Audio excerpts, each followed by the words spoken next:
Hello and welcome back to the garden, and you join me on a gorgeous blue sky day, and it's the first decent day we've had in 2 weeks. We've had wind, rain, hail, and for the last few days snow. Ground hasn't frozen. It's been quite cold. I say that tongue in cheek because I know lots of you suffer way harsher temperatures than I ever do here in Northumberland. But it's gorgeous today, and it's an ideal time to finish off this top section of this new woodland border. And the first plants that I'm going to add are these carex grasses, or sedges actually. That's what they are. And these have been living in containers for quite a few years. They've got too big now, so it's time to get them in the ground. This particular one, can't remember the name of it, but I'll put it on the screen. They're incredibly hardy. They stay like this all winter for me. They never die back. But even if you lived in a harsher climate, they do grow back the following spring if they die back in the winter. So I'm going to add them. I've got 3 around these 3 variegated rhododendrons. And I just think they'll contrast lovely. And as the rhododendrons get larger and taller, these will grow underneath, and I think it'll give a nice display. So I'm going to add them in here. And then around them I'll add the bulbs. So let me plant these first, see what they look like, and then we'll work out where the bulbs are going to go.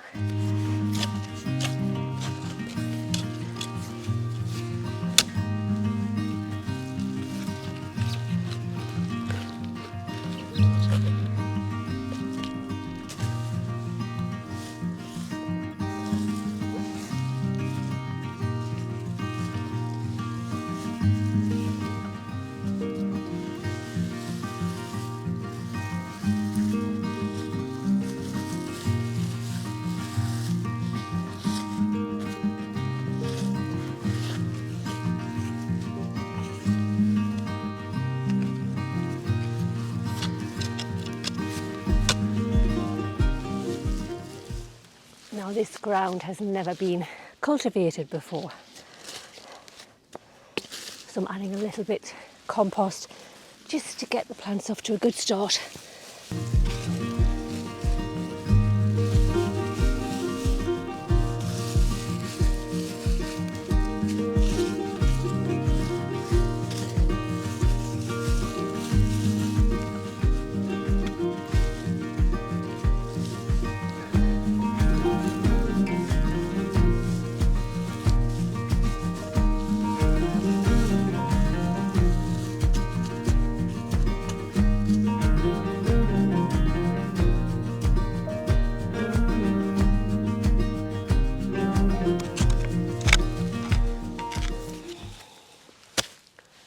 So the first bulb that I'm adding is a daffodil, and it's an ice folly.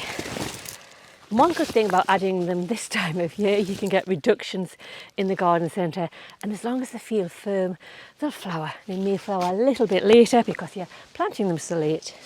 But these ones grow to about 40 centimetres. What's that, about 15, 16 inches? And they're a nice strong daffodil. They do seem to stand a windy spot like this is here. We do suffer from heavy winds, or strong winds I should say. And planting, obviously plant them, if you've done these before, most of you probably have, about twice the depth of the size of the bulb, about 4 inches, 4 to 5 inches depending on the size. And they recommend about 3 to 4 inches apart. I actually plant them closer in a clump because I want that kind of look. If you want a more naturalised look, if you're planting in a lawn, that sort of situation, throw them up in the air and plant them where they land. It'll look quite natural. But because I've got a particular approach here to planting, I'm planting them in a clump, and I'm adding about 8 in that clump.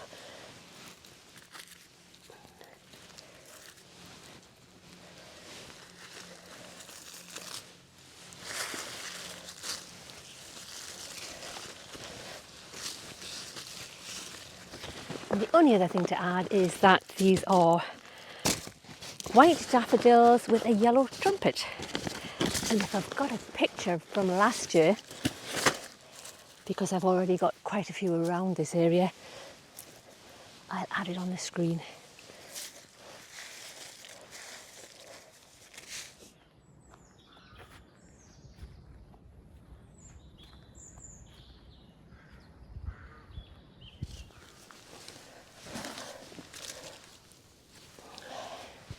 So it's the next day. And it's been a bit wet, hence the cap. Called in yesterday to the garden centre to buy more of the reduced daffodils that I need for this area. I want to swamp this area with daffodils and I just don't have enough.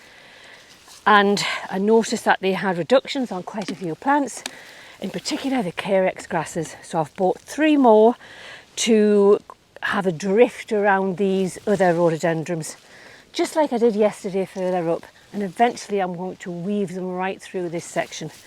So these again are the, I think it's Evergold rhododendrons. No label on this one, but I'm pretty sure they're Evergold. And they're lovely and variegated, which matches the variegation on the rhododendrons. Again, hardy in my area. I could have kept them to spring before I planted them out, but because I have such mild winters, I'm going to take the chance and just get them in the ground. And if they do fail and they don't come back, they were very cheap to buy, but I'm pretty confident that they'll be fine.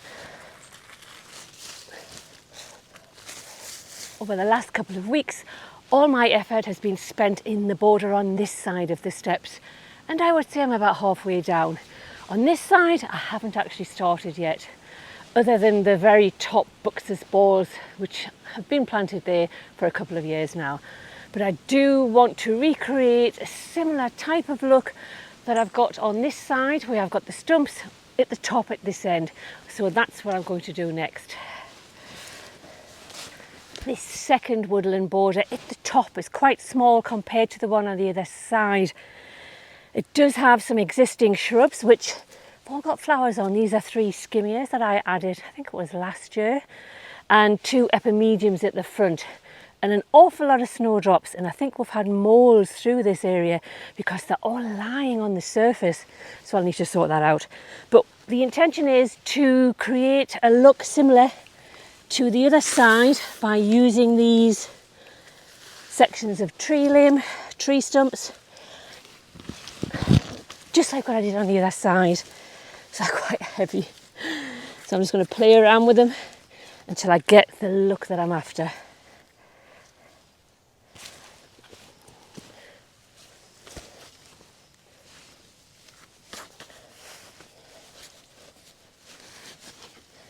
Just adding the last of the tree stumps.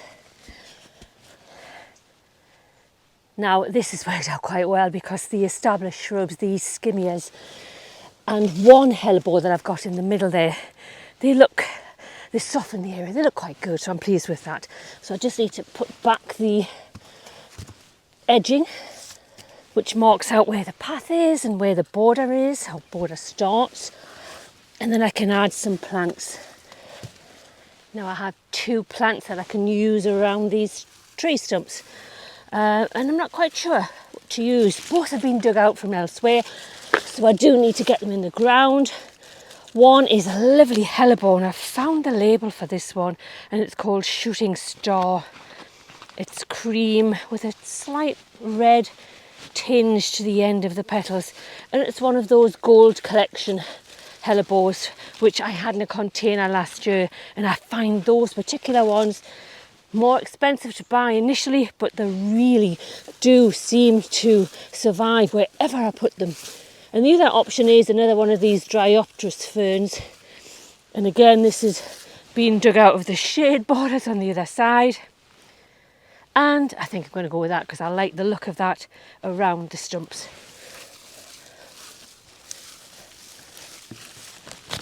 So this Shooting Star hellebore is going to go right in here. It's got so many lovely flowers on it.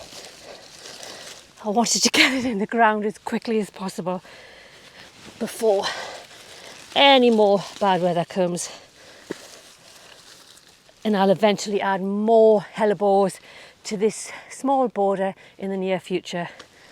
But now it's off to the potting shed, and I'm going to start my first Christmas decoration for 2025. There's only so much gardening that even I can do in the rain, in all of the mud. But I thought this is the ideal opportunity, heading towards the end of November, to create the first Christmas decoration for 2025. And this will be a Christmas hanging basket, not to be confused with a winter hanging basket, which will be full of live plants, living plants. This is full of dead material, which I've foraged from around the garden.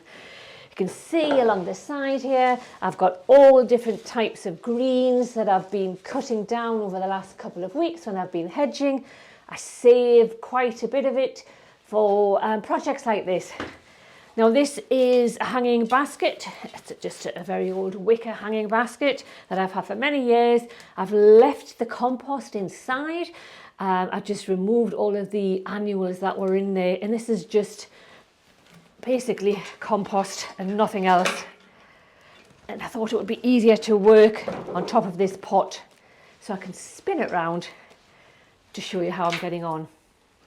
Now this old compost is quite moist because it's been outside in a pot. But the first thing that I'm adding are anything that will drape, any greens that will drape. And when I'm referring to greens, I just mean any pieces of hedging that I've cut down. And this will be all the way around the outside. And this just happens to be liandi hedging. And I'm not using anything too heavy, because obviously this has to hang on a bracket, and I've got quite a good sturdy bracket, but at the end of the day I don't want to pull it down, so I'm being very careful about what I add.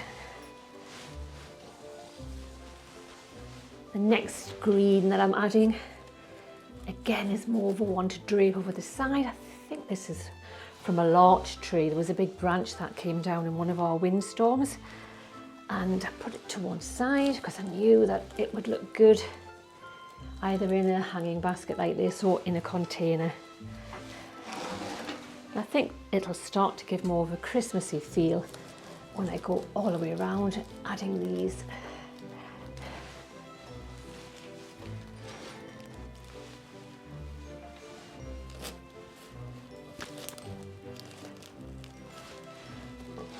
That's the last of this larch, I think it's larch, green that I had.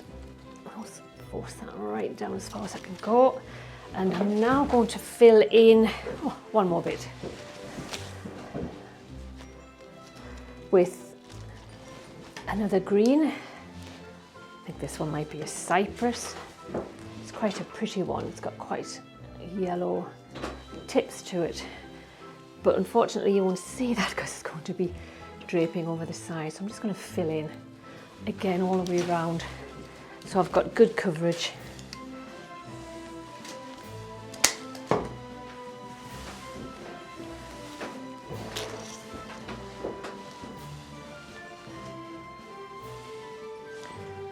So that's the last of the cypress added to fill in.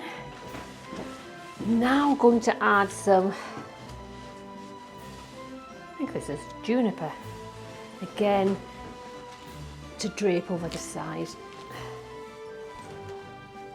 I'm basically just adding anything that I've got. I'm not following any format as such, just adding what I've got, and I'm just making it look pretty.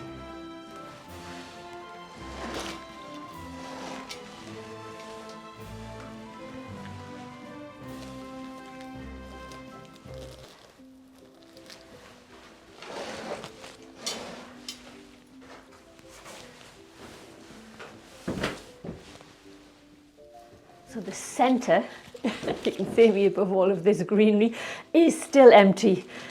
I've got some of these Japanese laurel, the Kuba hedge cuttings. That could go in the middle. I think that would look quite pretty. I might use them. But because it's a Christmas pot, I think I'll stick with some of the cuttings from a Christmas tree. So I'm going to add those in the middle as a centerpiece. And I may add some around the side too.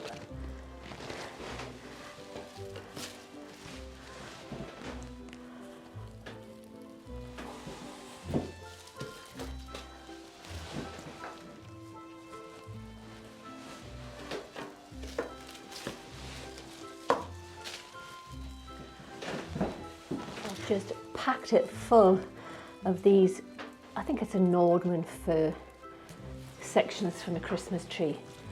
Now I haven't cut this from one of my trees. Every year I buy a cut tree from the local garden centre that I use to add to all of the arrangements that I like to make. I think that looks really good. Nice and full. Now this is the fun bit where you can add a bit of colour. I'll start with red. This is actually going to hang in the white garden, but I thought if I just showed you first of all how it comes alive with some red. These are faux baubles, but you have to get very strong plastic ones. You don't want those ones which are soft. They won't last. So you need to get really good strong ones that are firm plastic, and they'll last you from year to year. Or if you're like me and you're lucky enough to have hedges which have lots of berries, these are from my hawthorn tree, which are quite spiky, so I'm being very careful how I pull them apart. But these are my own natural berries, which I think make it even more fun to add.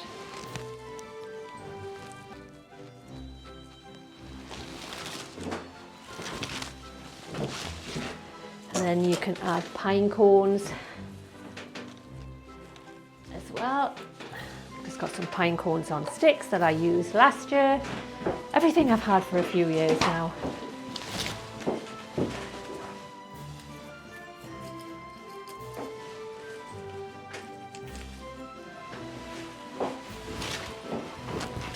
And you can add as much or as little as you like.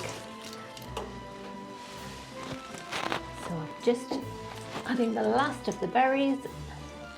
Hopefully that looks good because you can see it from the front. And that's it. That's the red berry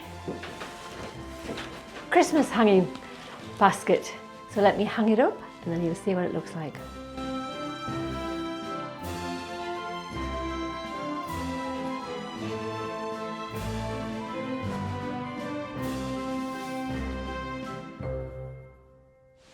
Well, that's it for today. The next time that you see this hanging basket, it will have moved to the white garden.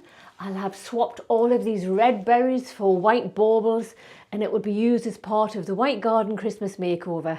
And that will be coming very soon. So thanks for watching, and I'll see you in the next video.